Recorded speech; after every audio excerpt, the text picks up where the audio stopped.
Hey guys, it is Monday. I'm not gonna lie, I almost didn't do this today. Today in our district, this weekend in our district, we lost 2 students. One to cancer and one to a horrible bike accident. The one that we lost to the bike accident was only 9 years old, and he's a student in my building. So I've been processing what today was going to be like. Processing the fact that I didn't want to be here today.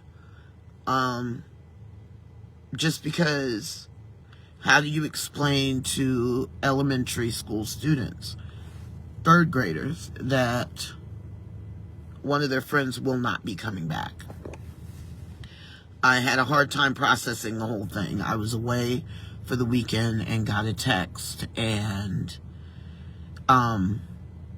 you hear about these things happening and you're always sad and it's always a bad thing, and your first reaction is, I can't imagine what it's like for those administrators, for those teachers, for those adults that work in that building to help the students process this.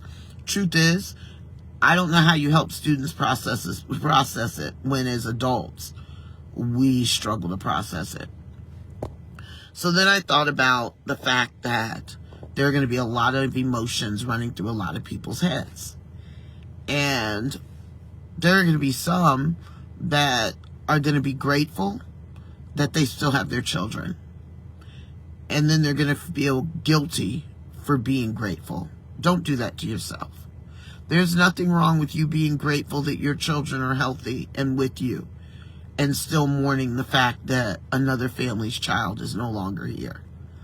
Some are going to be angry because why? Why would this happen to a 9-year-old child who had his whole life in front of him? Some are going to be confused. Some are going to have questions that will never be answered. But there's something that I realized. Sometimes people don't need their questions answered. Sometimes they just need you to show up. There are some of you that are going to be triggered by this event. It's going to take you back to somebody you lost. It's going to make you think about children that have been lost that you might have a direct connection with. That's what tragic events like this do. Many of you, myself included, are feeling for the driver, because even though from all accounts it wasn't the driver's fault, that's something that they're going to have to live with for the rest of their lives. And I can't imagine what that's like. So I pray for healing for the family of both young boys. I don't know if the one in Eastern Heights was a boy or a girl. So I grieve for both families, and I pray for both families, and I pray for that driver and his or her family. There's just a lot of pain all around in this situation. What we don't need to do when situations like these happen is make it worse by speculating, by judging, by saying, this wouldn't have happened if. Because the bottom line is it did happen. And we have a tendency to want to go into the mode where we need an explanation why it happened, so we make up our own, and we end up causing so much unnecessary pain.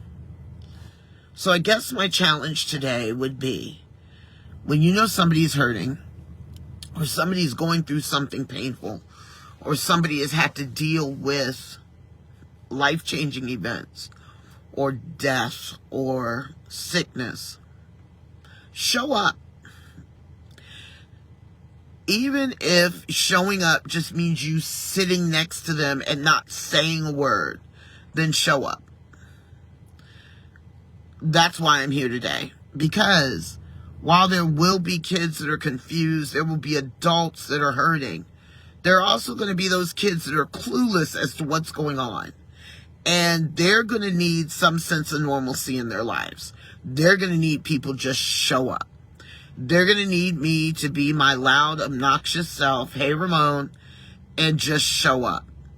So as much as we're mourning, as much as it's hard for us with children to imagine going through what this family is going through today, show up. Show up for your friends. Show up for your relatives. When you know somebody's hurting, when you know somebody's struggling, send a text. Like I said, go and just sit. Sometimes it's crazy, but it takes doing something fun. I'm just saying, show up. Hey, Shay. Just show up.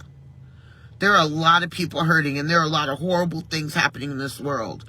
And there are things happening that we have no answers to.